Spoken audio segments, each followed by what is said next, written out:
Hello, सुप्रभात।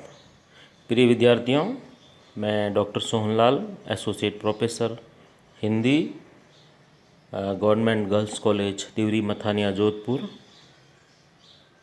विद्यार्थियों, आज से मैं हिंदी साहित्य के साथ साथ में सामान्य हिंदी, जिसे आप जनरल हिंदी भी कहते हैं, उससे संबंधित विभिन्न प्रकार की अध्ययन सामग्री आपके लिए मैं इस चैनल के माध्यम से भेज रहा हूँ।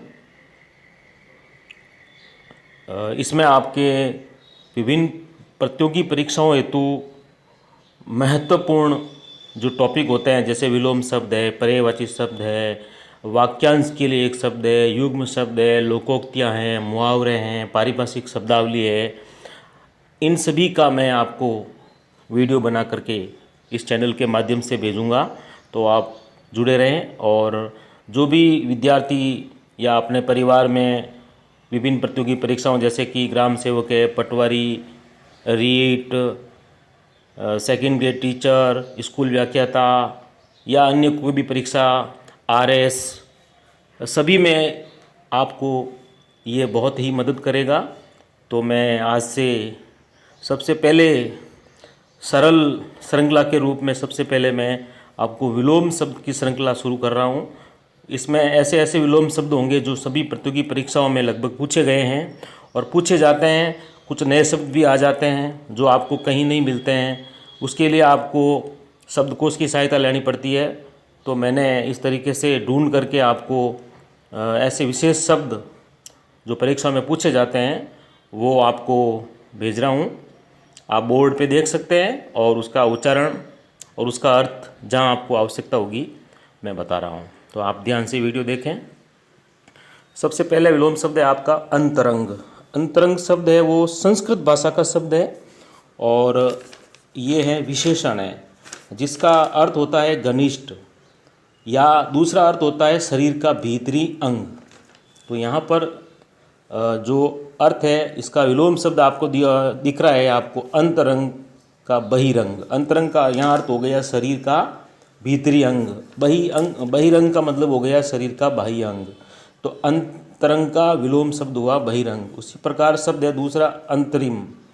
अंतरिम शब्द भी संस्कृत भाषा का है और विशेषण है। अंतरिम का अर्थ होता है अस्थायी और दूसरा अर्थ होता है बीच की अवधि का। तो यहाँ पर अंतरिम शब्द का जो विलोम शब्द दिया हुआ है वो स्थायी, तो अंतरिम शब्द का यहाँ अर्थ हो गया अस्थायी। तो अंतरिम का विलोम शब्द हुआ स्थायी। उसी प्रकार एक शब्द है तदर्थ, इसका है अतदर्थ। तदर्थ जिसे अंग्रेजी में एडॉक भी कहते हैं, नियुक्ति की जाती है उसके लिए शब्द आता है, तो इसका विलोम शब्द हो गया अतदर्थ।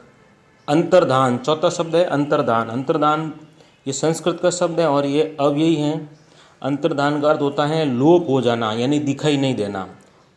अलोप, अलोप का मतलब होता है प्रकट हो जाना।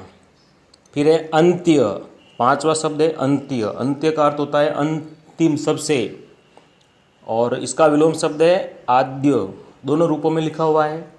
आप आधा द हलंत करके भी लिख सकते हो और द और यह मिला करके भी लिख सकते हो। अंश, अंश का मतलब होता है एक बहुत कम हिस्सा, और इसका विलोम शब्द हो गया पूर्ण। सातवां शब्द है अकिंचन। अकिंचन का मतलब होता है जिसके पास कुछ भी नहीं हो, बहुत ही गरीब। किंचन यानी जिसके पास थोड़ा कुछ हो। अकूत, अकूत का मतलब ये भी संस्कृत का शब्द है, विशेषण है। अकूत का मतलब होता है बहुत ज़्यादा, जिसकी कोई सीमा ही नहीं हो। और इसका विलोम शब्द है अल्प, यानी बहुत ही थोड़ा, या रंच। कभी कभी आपको रंच शब्द उल्टा भी पूछा जा सकता है। रंच या अल्प का विलोम शब्द उल्टा भी पूछा जा सकता है, तो आप इसका अकूत माने। फिर है अक्षत।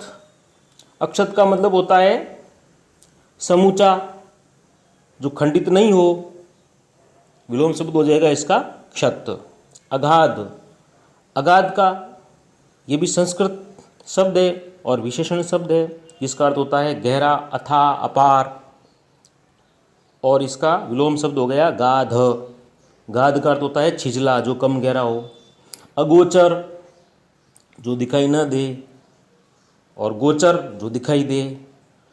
अग्र, अग्र का अर्थ होता है आगे, और पश्च इसका विलोम शब्द है पश्च। पश्च का अर्थ हो गया पीछे। अग्रज, वही अग्र शब्द पहले आ चुका है, अग्र यानी आगे।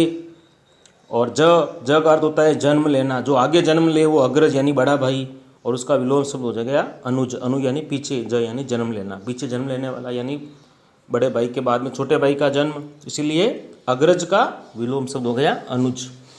अग्रणी, अग्रणी शब्द भी संस्कृत का है। अग्रणी का मतलब हो गया प्रमुख, प्रधान, प्रमुख, प्रधान या मुख्य। तो इसका विलोम शब्द है नगण्य, यानी जो जिनकी गिनती कुछ भी नहीं होती है। जैसे कोई व्यक्ति ज़्यादा प्रमुख होता है तो वो कहते हैं वो अग्रणी, अग्रणी नेता, और जो सामान्य कुछ भी नहीं है उसको कहते हैं नगण्य। तो कभी कभी ये शब्द भी पूछा जाता है, तो अग्रणी का नगण्य। अग्रसर, अग्रसर का मतलब हो गया अग्रगामी यानी आगे चलने वाला।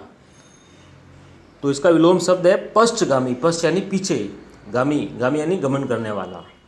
तो अग्रसर का पश्चगामी, कभी कभी अग्रगामी न आकर के शब्द अग्रसर भी पूछा जाता है। अग्रसर का विलोम शब्द हो जाएगा पश्चगामी।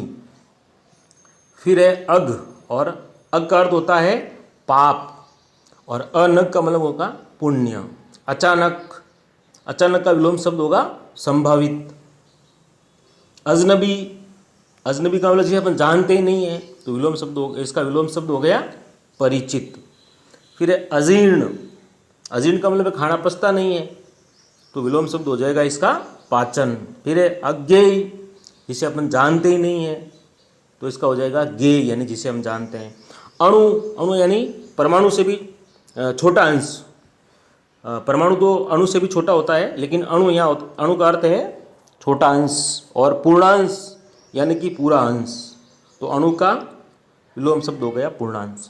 अतिरंजना, अतिरंजना का मतलब होता है बहुत बड़ा चढ़ा करके कहना, तो इसका विलोम शब्द है यथातथ्य यानी वास्तविक बात है जो। अथ, अथ का मतलब हो गया आरंभ, और इति का मतलब अंत। अपने गणित में आप जब प्रमेय को सरल करते थे तो पीछे लिखते थे इति सिद्धम, तो इति का मतलब हो गया अंत। फिर है अगला आपका अतियुक्ति। अतियुक्ति का मतलब बहुत बड़ा चढ़ा कर कही गई उक्ति। यथार्थोक्ति, यथार्थ यानी वास्तविक उक्ति, तो इसका विलोम हो गया यथार्थोक्ति। अतियुक्ति का यथार्थोक्ति। फिर है आपका 25वां अद्भुत। अद्भुत का विलोम शब्द हो जाएगा सामान्य। अद्भुत का मतलब विलक्षण, जो अलग हट करके हो। और दूसरा एक शब्द इसके लिए है अचमत्कारी, तो यहाँ पर चमत्कारी भी कह सकते हैं, चमत्कारी, अचमत्कारी। अद्भुत का भी अचमत्कारी भी लिख सकते हैं, अद्भुत का सामान्य। तो सरल शब्द याद रखें आप, अद्भुत का सामान्य। धन्यवाद। वीडियो अच्छा लगे और आपको उपयोगी लगे, ज़रूर लगेगा। आप अपने ऐसे साथियों को जो इस विभिन्न प्रतियोगी परीक्षाओं की तैयारी कर रहे हैं उनको ज़रूर शेयर करें और चैनल को सब्सक्राइब करें। आगे आपको सभी प्रतियोगी परीक्षाओं के हिसाब से महत्वपूर्ण वीडियो मिलते रहेंगे। धन्यवाद।